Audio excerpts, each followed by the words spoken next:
ლივერპულმა პრემიერ ლიგის რეკორდული ტრანსფერი განახორციელა. ალექსანდერ ისაკი უკვე მერსისაიდელთა ფეხბურთელია. შვედი ფორვარდი ალექსანდერ ისაკი ლივერპულში ითამაშებს. ინგლისელებმა ნიუკასლთან შეთანხმებას მიაღწიეს მერსისაიდელები შვედი ფეხბურთელის სანაცვლოდ რეკორდულ 130 მილიონ ფუნტს გადაიხდიან, რაც პრემიერ ლიგის ისტორიაში ერთ-ერთ ყველაზე ძვირადღირებულ ტრანსფერს წარმოადგენს. 25 წლის თავდამსხმელი ლივერპულში სამედიცინო შემოწმებას დღესვე გაივლის და ოფიციალურად გააფორმებს კონტრაქტს, რომელიც კლუბთან წინასწარ თვეების წინ იყო შეთანხმებული.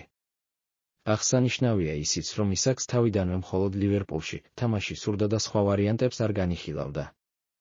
ეს ნაბიჯი ლივერპულს მნიშვნელოვან სიმძლავრეს მატებს შეტევაში, რადგან ისაკი ერთ-ერთ ყველაზე პროგრესულ და ეფექტურ ფორვარდად ითვლება ევროპაში. შვედმა ფორვარდმა გასულ სეზონში პრემიერ ლიგის ეგიდით 34 მატჩი ჩაატარა, 23 გოლი გაიტანა და 6 საგოლე გადაცემაც შეასრულა.